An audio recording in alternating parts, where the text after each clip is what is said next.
Before we get going, just want to say we're going to avoid speculating a whole lot here and just stick with presenting information that is confirmed and definite, at least as of now. Could things that are stated here change? Absolutely. We're still early in development process, and that tends to happen a lot of the time with almost every game, so bear with us on that front. But we are saying stuff that developers have said or appears explicitly in trailers. This is a game that we definitely think people should watch out for, so it's worth the time, but we don't want to be making stuff up either. So what is it?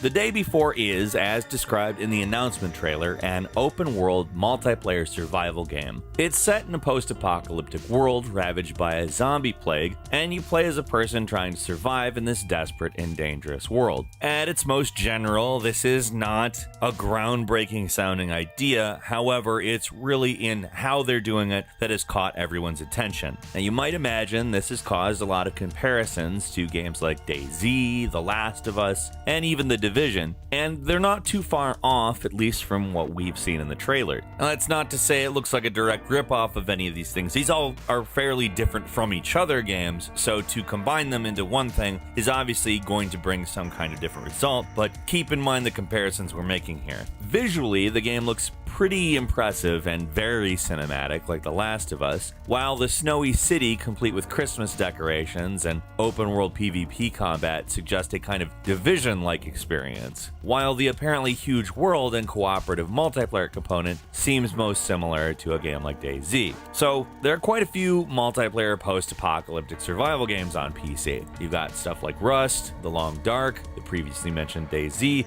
but none of them hold a candle to this upcoming game, at least visually speaking. The level of graphical fidelity that's shown in these trailers is just a cut above everything else in the genre. Another noticeable difference is the seeming lack of jank. What we've seen in the trailers looks impressively fluid and functional compared to other games of this type. Of course, these are just trailers and are obviously designed to show us the game in the best possible light, but still, even acknowledging that, it's hard not to think the developers might have something at least unique in that respect here. And you'd never know it from looking at the devs' previous work. The most notable game they've worked on before this one is The Wild 8, a top-down survival game that is in some ways similar to this one, but graphically, The Day Before, it's a huge step forward. It doesn't even look like the same kind of thing. The announcement trailer gives us some ideas about how the game actually plays.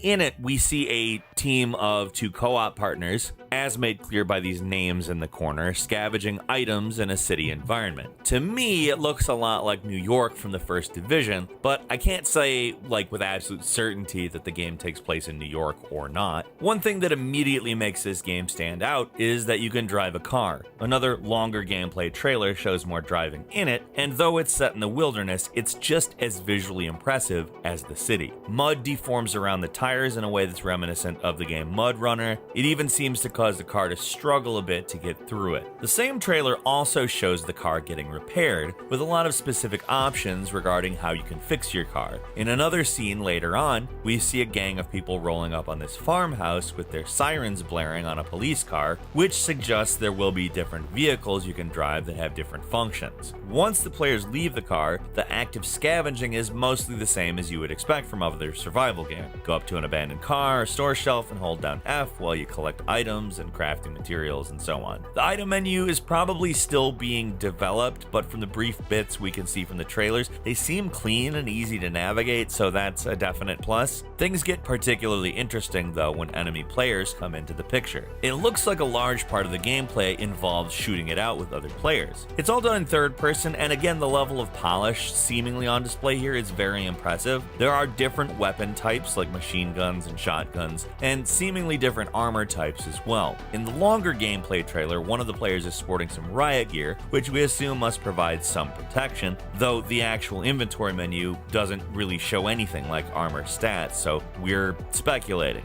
Like we said, we wouldn't do a lot of, hard not to here though. Like other certain zombie games, making a lot of noise can draw in unwanted attention. Get into a fight in a dangerous spot, in like say a formerly populated city, it can lead to a swarm of zombies coming after you. you. This also demonstrates something unique and cool about the game, how open the world actually seems to be. You are not limited to looting small stores. You can actually take the elevator up floors in these buildings and explore a seemingly darker and more dangerous territory. And dangerous places don't seem to just be in the city either. The long gameplay trailer shows players opening up what looks to be a bunker with a foreboding entranceway connected to this seemingly random farmhouse. What purpose these areas serve we don't know, though the game mentions a search for answers in its description. Does the game have a story the player can follow, or does that just mean there are like notes and audio logs to find? It's something else at the moment that we don't really have information on, but there's obviously a lot of different possibilities. One of the biggest unknowns in this game relates to one of its most intriguing features, in fact. The reveal trailer cryptically mentions a colony of survivors, which is also brought up in the game description. Basically, none of this part of the game is shown in any way in the gameplay trailer so far, so at the moment, we're relying on the description from the game's website and Steam page here. Take part in the restoration of the former society before it's too late. In the survivor colony, you can sell your loot and communicate safely with other players. This seems to imply that there is some kind of social space within the game. Whether there will be multiple locations like this or if there's only one, the game does seem to emphasize a singular colony every time this is mentioned. It's not something we can really say. For sure, there will be a place to sell your loot in some capacity, though. How that's going to actually work, your guess is as good as mine. In the reveal trailer, it shows the characters getting a message from the Woodbury Survivor Colony that says they're opening the doors for new survivors. Is this meant to be a player-controlled area, or is the message supposed to be delivered by an NPC? Honestly, kind of hard to tell, given the way the trailer is presented, and as of right now, there's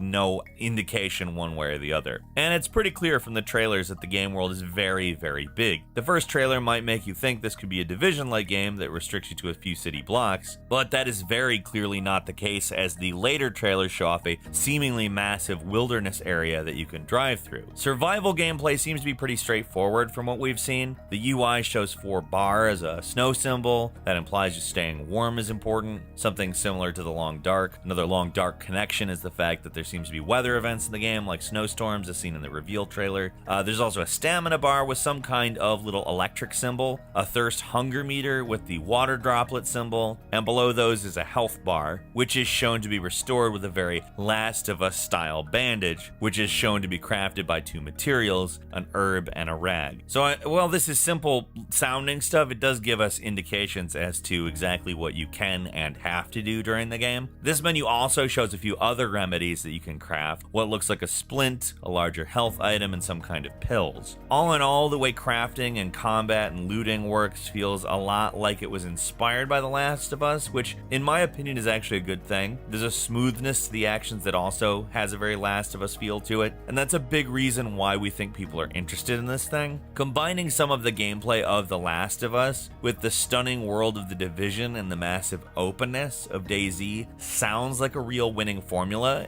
for a game in the survival PvP genre, and the level of polish shown in the trailers for this game makes it stand out way above the rest. At the moment, the game is only slated for release on Steam, with its release date set to coming soon, so right now we don't really know when to expect it actually comes out. In regards to a possible console release, this article from Game Rant quotes the developers as saying, "Wait for a special announcement," which seems to imply that they actually do have something to announce. You wouldn't expect a developer to say that if the special announcement was just gonna be like, "No, we're not doing that, thanks for asking."